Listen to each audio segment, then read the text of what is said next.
You're listening to the Autism Weekly podcast.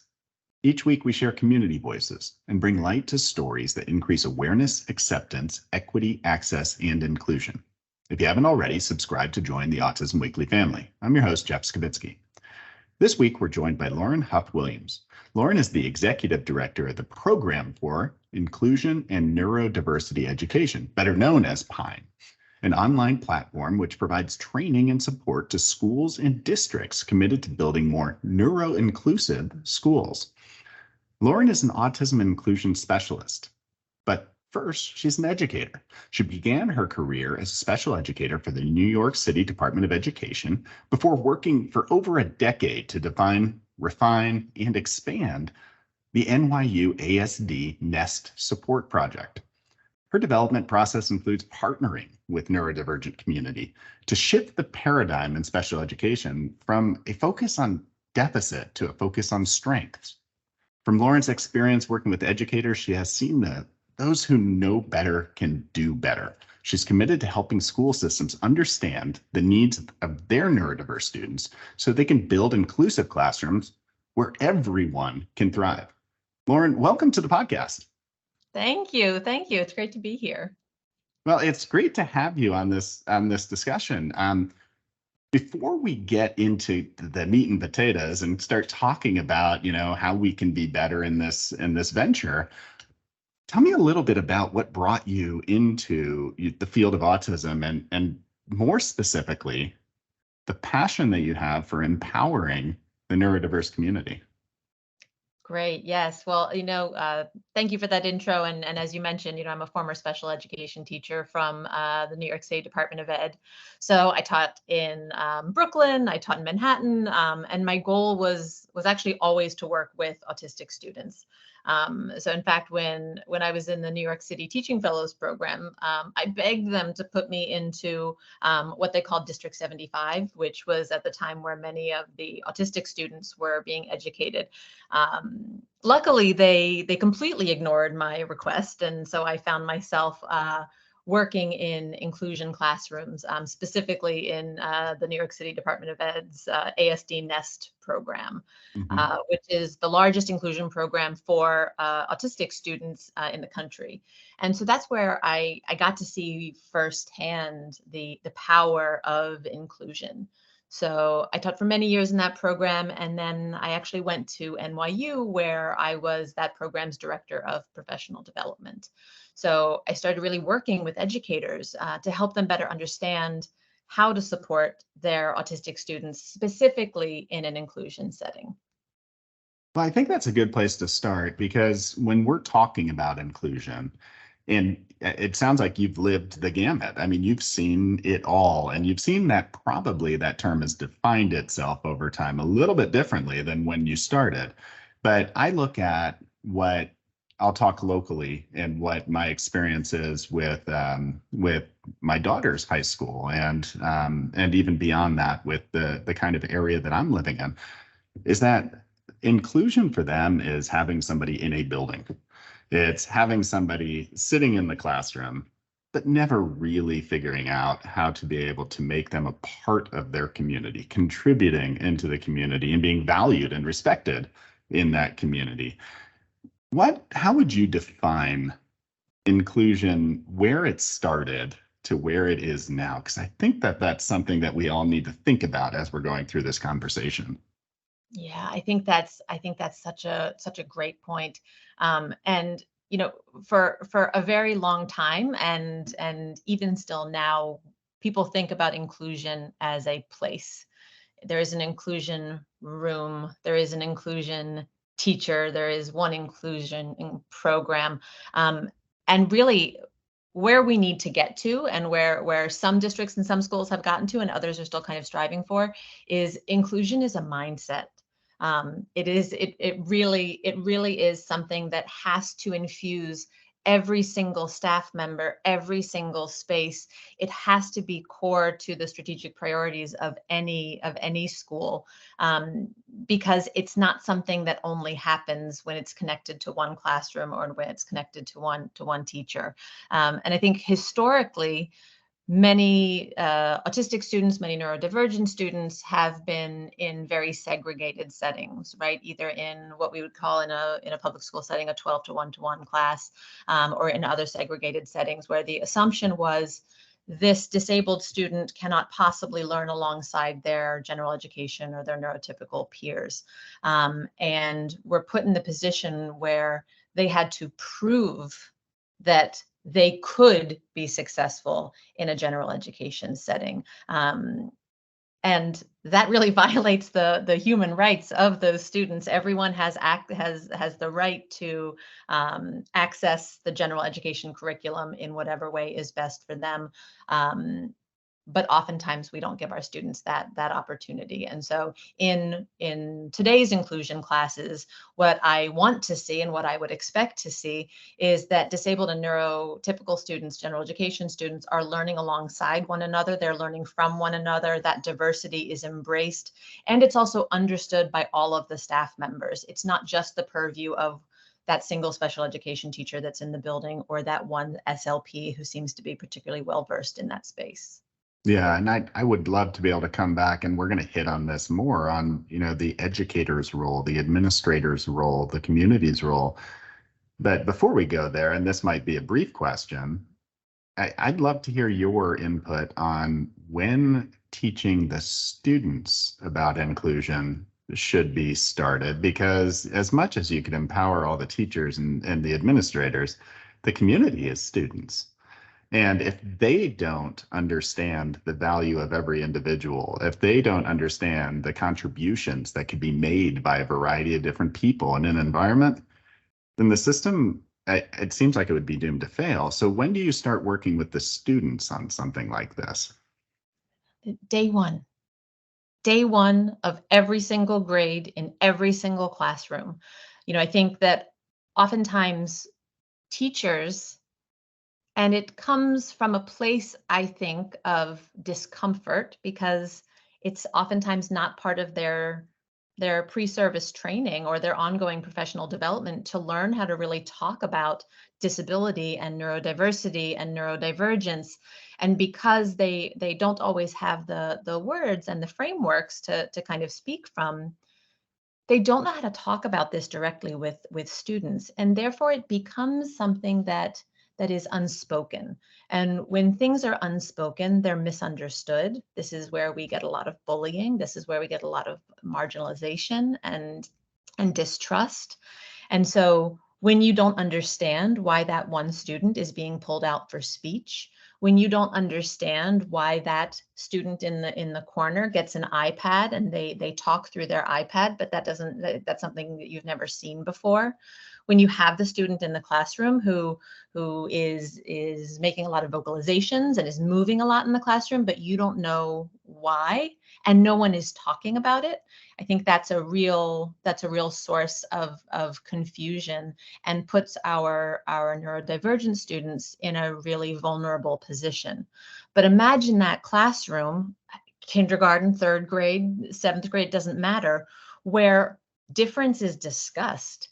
It's explored. When you're on that kindergarten rug and the teacher notices that you got a wiggly bunch of kids in one corner, teacher stops everything and says, you know what, I'm so sorry. We never stopped to talk about what each of your bodies needs in order to learn best. I should have asked.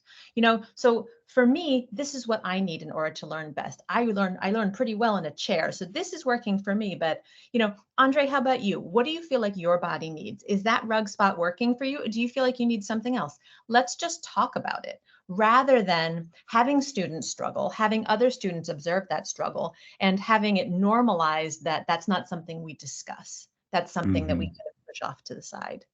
Is that the first kind of education point, the first breaking of barriers to understanding that we don't need to approach the world with a one-size-fits-all model. We don't need to approach telling everybody that if you're not doing it my way, you're doing it wrong, and there's something wrong with you for that. And even the construct of ableism, is that where this kind of can start being broken down, even before you start changing your support strategies in the school, just being educative, aware, transparent, talking through things, understanding and celebrating instead of pointing out and maybe marginalizing.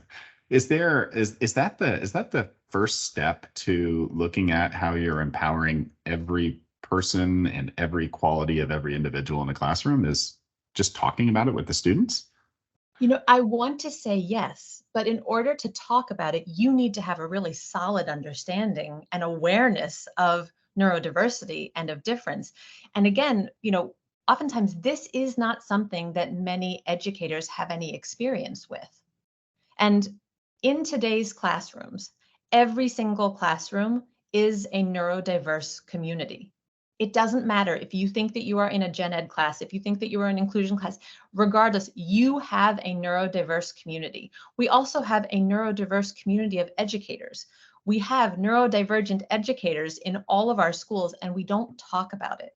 And so before we bring it into our classrooms, before we talk about it with our students, we have to raise the professionals' understanding and awareness of neurodiversity. And so in our program in Pine, one of the things that we really want to break and focus on is it's not enough to just train the magical special education unicorn or that one SLP or that one school psychologist. When we do that, we perpetuate this belief that it is only the few specialists that are able to support and understand and create a community of belonging for our neurodivergent students. What we really need to do is make sure that every single professional in that school building has an understanding of neurodiversity and understands and is excited about their neurodiverse school community. That means every gen ed teacher, every physical education teacher, every science teacher, everyone who's working in the main office, the custodial staff, the lunchroom staff, all of the paraprofessionals that are supporting our students, everyone needs to have a solid understanding of what neurodiversity is, what are some of the traits and characteristics of neurodivergent students, coming at this work from a strength-based perspective, not saying here are all of the things that this student is going to struggle with, but instead recognizing the things that this community of students often does really well, finding ways to embrace their interests. And most importantly, all of this work needs to be done by centering the voices of neurodivergent experts. So if your school wants to learn about autism, about ADHD, about dyslexia, you need to go to the people with lived experience. So go to your autistic experts and say, what do you wish educators understood about autism? And listen. And oftentimes in teacher professional training, those are not the voices that are centered in the work. And in Pine, all of our content is developed in collaboration with neurodivergent experts. And I think that it offers a very unique and important learning path for all of our educators. Because if you're going to talk to that autistic student, if you're going to connect to that neurodivergent student in your classroom, you need to have a really solid understanding of what neurodiversity is and have learned that from your neurodivergent experts. I appreciate that more than you can understand, is that I've had the benefit of being a part of community informed programming, which I think pulls off a lot of what you're talking about, is making sure that everybody's involved in the decision making, everybody's involved in prioritizing, everybody's involved in trying to feel what is the best decision. And oftentimes the people left out of the discussion are those with lived experiences. And by bringing that into the discussion, now you can say, okay, this is what's been prioritized by the person who's lived it. Now, resources, talk with them and figure out how to incorporate it, how to be able to strengthen. But to do that, you mentioned moving from a deficit-based system to a strength-based system. And my experience with schools historically, and I think it's shifting, but historically has been, let's do assessments to figure out what's wrong. Let's do assessments to figure out where all the gaps are, rather than let's do assessments to understand where this person excels and where we can help them to leverage all the strengths that they have to really drive a community, versus sit in the back seat of the community. What changed that over time? And maybe you can give us some examples of, what that actually looks like in practice when somebody does it right. Mhm.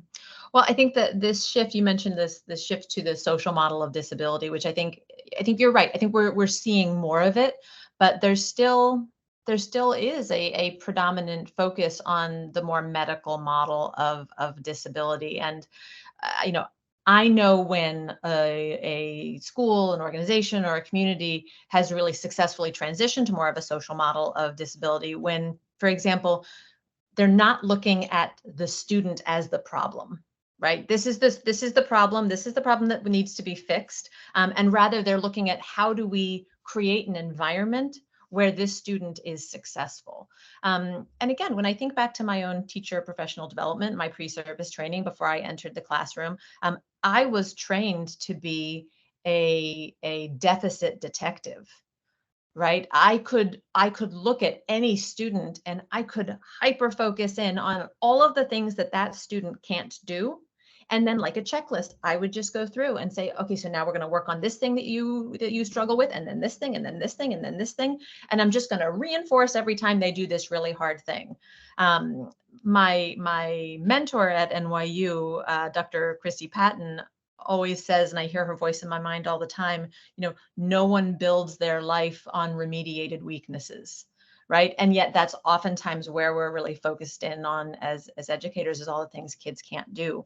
But what if we make that shift? What if we stop looking at the student as the problem and instead look at the system around the student that we have control over and say, what are the proactive supports that I can put in place so that this student is more successful, this student feels an authentic sense of belonging, this student actually has the supports that they need in order to participate and to feel fully included.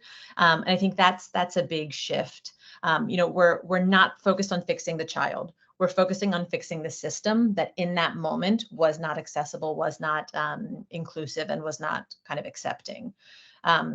I think the other shift, I always know when I'm looking at a system that has more of a social model of disability is, again, when the expert in the room is first and foremost the student is the expert of their own experience, and then second to that, when folks are looking to the neurodivergent community to get a foundational understanding of the student's kind of needs and profile, and only after that foundation is established do we then kind of layer in some of the neurotypical professionals' perspective. And I should say, I come to this work as a neurotypical person, right? And as such, there is only so much that I can know because I don't have that lived experience. So if you're working at a school and you're on a team and you're trying to figure out how do you best understand and support this new student that you have, who, let's say they're on the spectrum, you must find a way to incorporate the expertise of those with lived experience, right? Social media is full of amazing experts that folks can go to, listen to them, learn from them, and figure out how to better create a truly inclusive experience in your classroom or in your learning environment for that student. And you highlighted that the guide to that decision making is the individual who is living the experience, and they should be the professional in that, which I think is spot on. The question then comes into play, and I'll use myself as an example. I'm neurotypical, but at the same time, is that like everybody else in this world, I have gaps in what I'm strong at, things that I'd love to strengthen. And with that is that I need to figure out how to use my strengths to continue to build on areas where I want to excel. Is that where resources come into play for a neurodiverse person in the school setting, is saying, their goal leads to this. This is what they've stated they'd really want to do. We have now done a strength-based assessment. We know what we're really good at. Now, let's try and figure out how to be able to use those strengths to help them achieve their next goal, which sometimes is resources, like you said, is that a speech pathologist might be involved. It might include having a peer mentor or social groups involved. It could involve other things, but the decision making on what's important and how to get there needs to include all stakeholders involved, and that's oftentimes the person receiving the care. Is that the way a strength-based system works in the school setting? Is that driven through an IEP process where you're actually talking about these things? I think in an ideal world, that would be wonderful. But the IEP, first of all, those conversations happen, once a year, right? And that's not enough. And so I do think there needs to be more ongoing conversations with students' full teams about what is the student really excelling at right now? What are the areas of progress that we really want to build on? And then obviously, what are some of our next steps that we want to work together as a group on, including the student in that, figuring out kind of what's our next step in order to help you feel and be more successful in this learning environment. And so again, focusing on the needs of the student, centering their perspective in all of this work, and not always just prioritizing or sticking to the way we've always done things, right? And I think that this is where a lot of our neurodivergent students get a little bit stuck, or they run into challenges, or they're kind of left behind, is when we're trying to fit that square peg in a round hole, and in the process we're damaging the peg, right? When what we need to do is really step back and figure out, okay, so what is this student really, really great at? What is this student really gravitating towards? What are some of the challenges that they're running into? And how can we proactively, again, kind of create the better experience for the student that you're all talking about? I remember I was working with a student who was just refusing to come to school. And then when he was coming to school, he was refusing to enter his classroom. And this was experienced by the team as a, quote unquote behavior problem. And I use quotes around behavior because, I think we really need to reframe how we think about student behavior. Oftentimes behavior has a negative connotation because it's how educators are experiencing just how the student is existing in that space, oftentimes in a really inaccessible space. But this quote unquote behavior is a source of information for us. This is our student telling us what they need, what they're struggling with. And it's up to us to really step back and listen. So, in this case, we have the student who's refusing to enter his classroom. And so the team is talking about, well, he needs to be suspended because he's not participating, or, we need to create some sort of incentive system. So he gets a check mark every time he goes into the classroom. None of these things were working, and actually was just causing more stress about going into the classroom. And what I was really impressed with is this team really took a step back, and they started with what this student loved. They started with, wait, what do we know about this student? What do we know that he can do really well? What if we began our conversations and our supports there? So one thing that came up in the conversation was the student loved the custodian in the school, had a really nice relationship with the custodian. So they put a system in place where in the morning, the focus was not on getting into the classroom. The student followed the custodian and checked all the locks of the doors across the school in the morning. And that was his job. And that's how he spent his morning, had a really successful time doing this, really nice relationship building with a school staff member.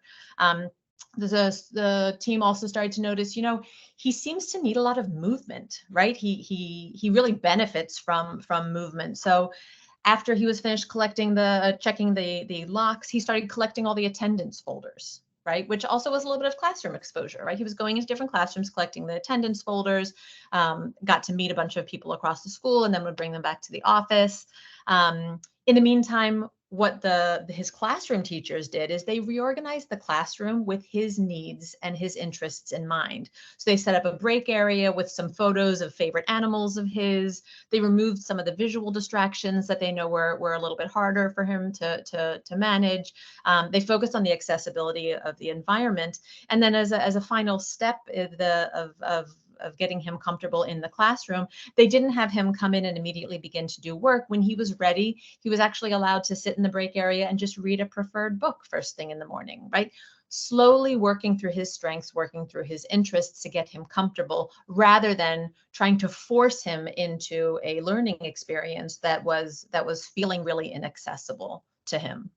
Hearing that story, I mean, a few things just kind of popped at me right from the beginning. First of all, got to meet the janitor. It sounds like this guy knows what an inclusion actually is, and because he had some there's training, value, respect. right?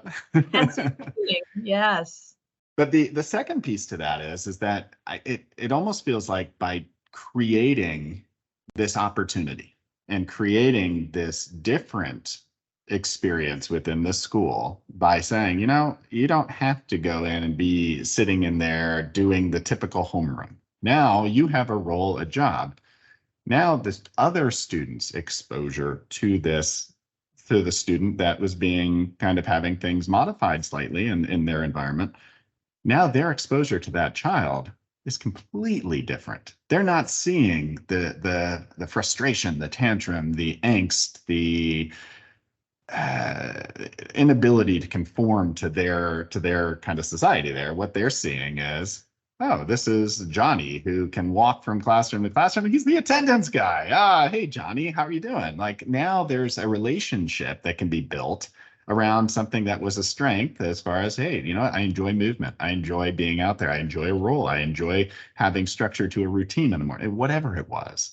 And that is the part to me that kind of hits home, is you just changed the dynamic of the way that people were seeing the student, which now creates belonging versus creating this gap of either fear or misunderstanding or whatever could have been created in that other situation. Is that one of the biggest byproducts, is that you're allowing somebody to contribute in a way that they have strength and that they're able to really show that they have so much to give back to their community that it changes the entire dynamic?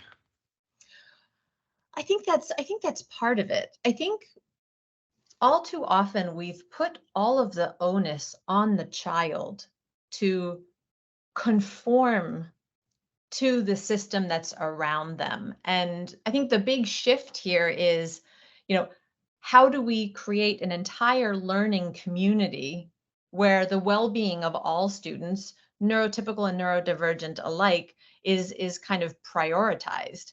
And I think I would be remiss in not talking in this moment about just the ableism that is so rampant in our school systems, and in ourselves, myself included.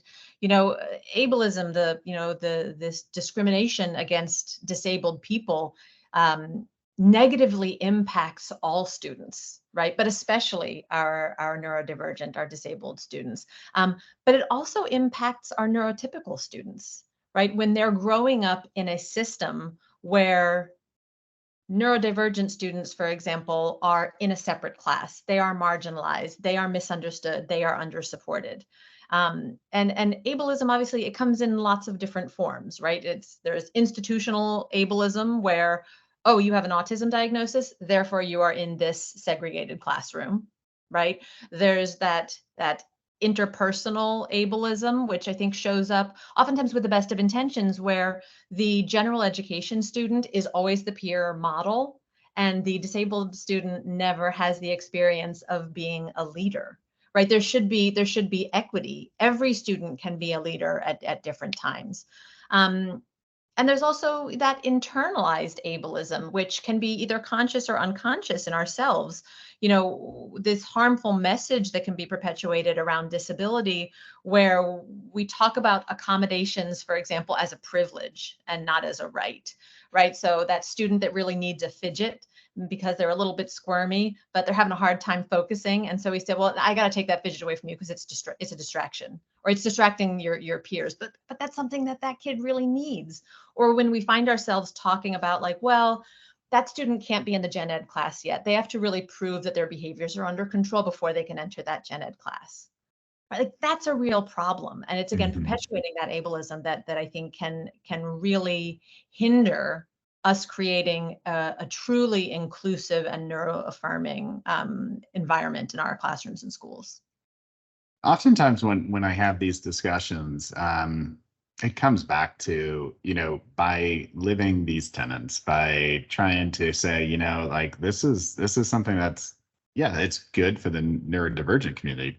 But to be honest, if I'm doing this across the board, this is good for everybody. I always put it back into looking at my own daughters and like, all right, there's parts of every piece of this that if this was immersed into their learning system, if this was immersed into their social fabric, they're going to become better people over time. And so, and that's where I think that oftentimes we have this gap in thought saying, well, it's got to be different for neurodivergent than for neurotypical. But in reality is that maybe how you get there is different. But the fact is that everything you just described would help my daughters through their process of every step of their experience.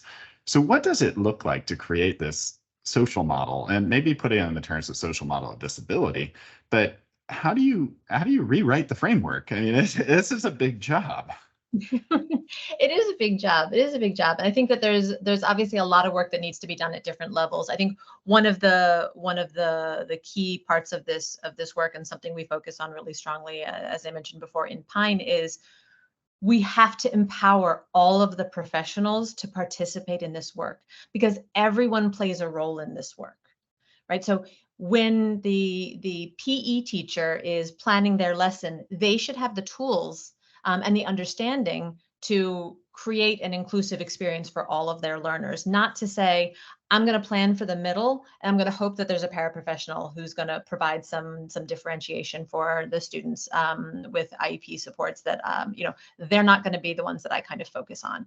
And I think that if we don't give every professional a solid understanding of neurodiversity and the traits and characteristics of neurodivergent kids, and that collection of strategies that they have in their pocket that they can go to create a more inclusive environment, we're not doing anyone any favors. So I think training everyone is a big part of it. I think another shift that's really critical is thinking about how can I build universal class-wide supports, really using that UDL framework.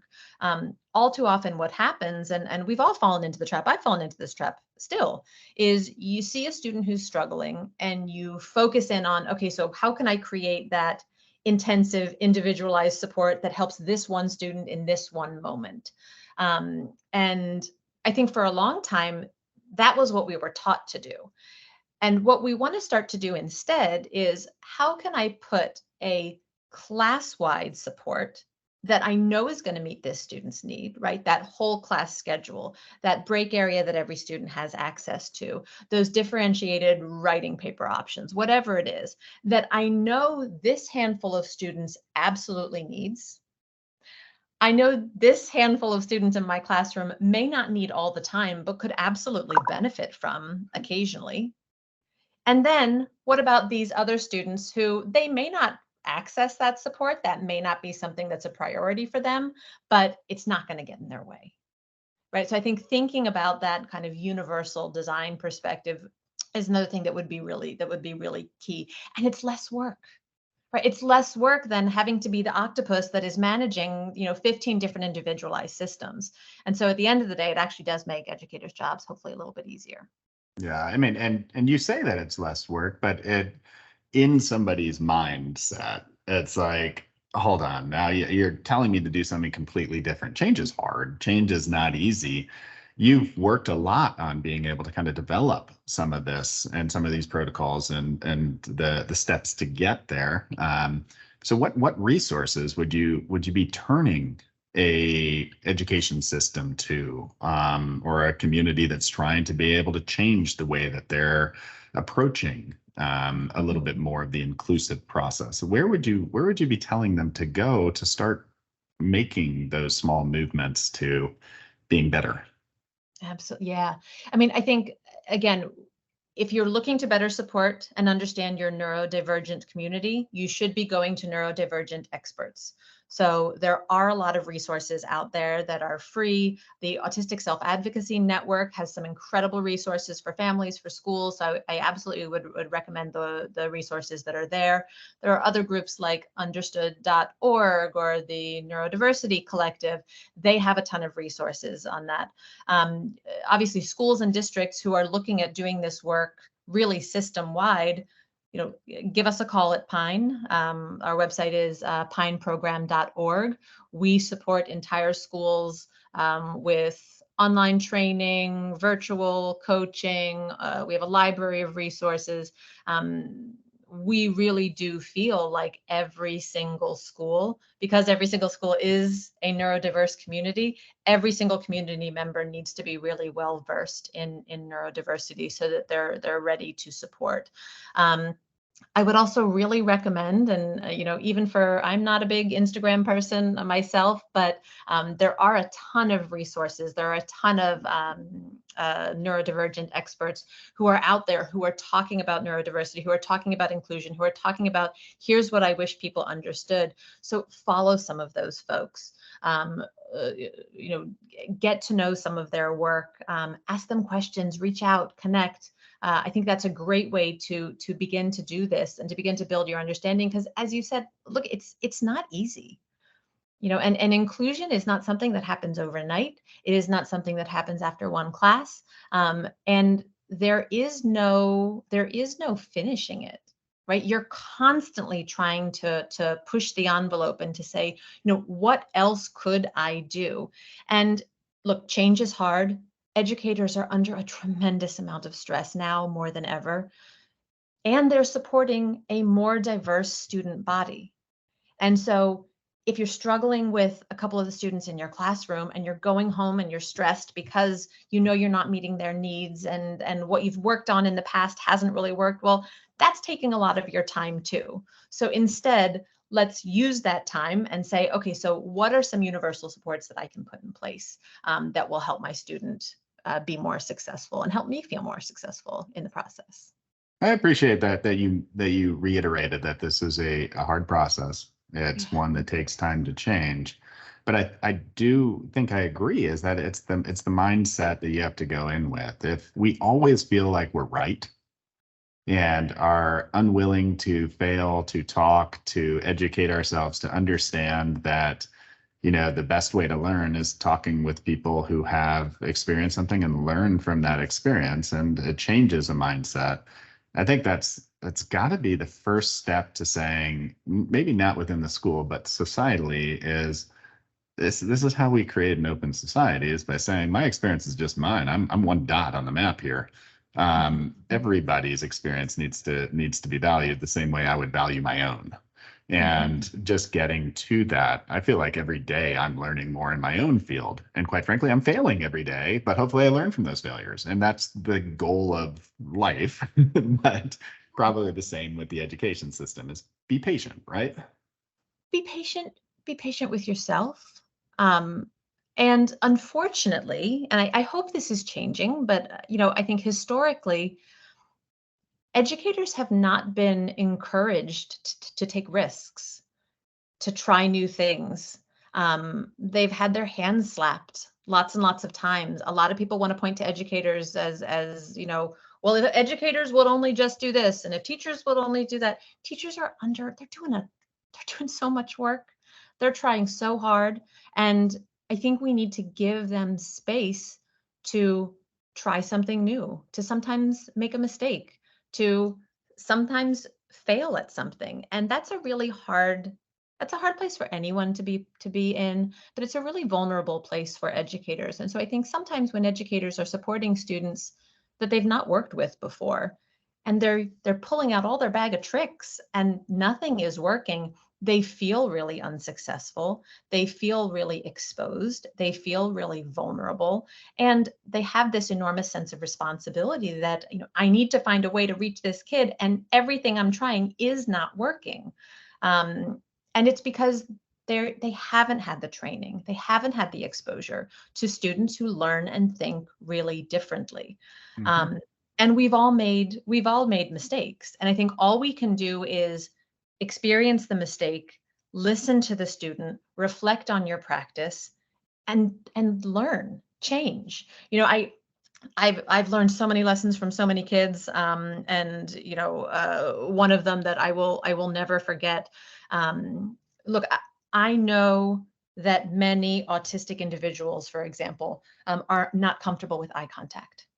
As a neurotypical person who's very type A, and I can tend a little bit towards the intense side, eye contact is not something that I am uncomfortable with. But I know this about the community that I'm supporting.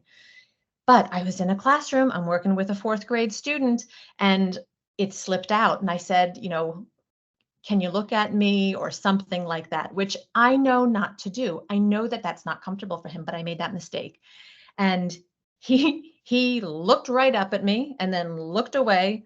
And he said, Hough, I got to tell you, I can look at you or I can listen to you. You're going to have to pick.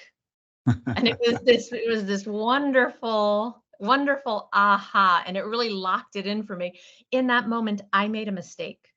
I was not supporting this student in the way that he needed to be supported. And thank goodness in that moment, he was able to self-advocate, right? And tell me what he needed. But that's one of those things, right? Historically, we've been taught, oftentimes by neurotypical educators, that looking means listening. And therefore we tell our students, you have to look at me.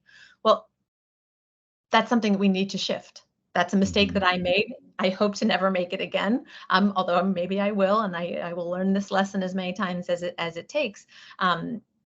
But that's risky, right? It's risky to try something new. It's risky to change the way that you've typically done things. And so, how do we create systems where educators are encouraged to try new things and to not always do the same thing year over year, so that they can find new ways to better support the increasing diversity of students that they have in their classrooms? And I think those are words for educators to live by and internalize is, if you don't take the risk, it's hard to get to that next stage. And status quo isn't always where you want to be. Like, you want to be able to get better, and better is better, and keep moving in that direction. I do want to hear, just before we wrap up, so Lauren, I'd love for you to just give us a little bit of guidance and demonstrate some of that empathy that you showed for the educators, because they're putting a lot of effort into trying to be able to change their system, and it doesn't change overnight. But I do want to put into perspective how hard self-advocates are working to make sure that people understand their lived experience. And oftentimes is that that's not always heard or felt immediately. And what advice would you give to those self-advocates, or to those families who are trying to be able to advocate for their children in the same way? Yeah, I think that's a really important question. I say we need to look to and listen to advocates, but oftentimes the spaces that they have gone into in the past, in those spaces, they've been told, oh, well, you're not disabled enough, or, oh, I don't think that school was that hard for you, or, you know what, I don't think it was as bad as you're saying it was. And so there's a lot of gaslighting that happens. That's a really unsafe space for many advocates to be in. And so a recommendation, if I can offer one to any advocate, is, although it's really important that the neurotypical education community hears your voice, if you do not feel safe, if you do not feel that this is a safe space for you to be in, please don't do it. Right? Many advocates have had a lot of traumatic experiences trying to share their perspectives and not being seen. And the last thing I would ever want is for that to continue. So if it's not a safe space, please don't enter it. We can find another way for your voice to be kind of heard. So I think that's something that I've had that conversation with many advocates who have said, I want to push the system, but the system isn't safe for me, and hasn't been. And so, I wouldn't want that to kind of continue. And then I think when I think about families, right, and recommendations that I would have with families who, it's a second job to advocate for your child. It's an incredible stress. You need to both push a system that is oftentimes feels a little bit immovable. But then you also need to then partner with that system at the end of that tricky meeting, because these are the educators that are working with your child. And so I think that's really hard. One of the stories I tell schools and I tell families is, I went into a classroom, and the teacher said to me very, very proudly, I'll bet you can't even pick the students with IEPs out of my classroom. And I know what she was getting at, but man, we're doing it wrong if our ultimate goal is to make our disabled students indistinguishable from their peers, right? That we've gone off the rails here. And so I think we have to focus on, and I say this to parents a lot, we do have to let your kid be who they are. We need to celebrate the unique way that they navigate the world, even when the way they're navigating it is sometimes challenging, especially in a school system. But we have to make sure that we're focused on fixing the system, right? We're not focused on fixing the child, so that difference is really recognized. And, it's a feature, it's not a bug. And that's what we have to kind of keep coming back to. Not always easy, but I think that's kind of that's an anchor for me. Well, Lauren, thank you so much for coming on and sharing not just your experience and your knowledge, but also the passion that obviously you have and have put forward in this field. And I hope that folks have a chance to learn from it. And I know that for me is that just watching the program that you've helped to build, I'd love to see that start to permeate across not just kind of different regions of the country, but everywhere, because I think that there's value systems and mindsets that even if we can get a little bit of that, it goes a long way. So thank you so much for coming on and sharing. And hopefully we get to talk again and find another thing that you can educate us on. Absolutely. Listen, thank you so much. It's really been a pleasure. Thank you for listening to Autism Weekly. We hope you tune back in next week to learn more about autism in the real world.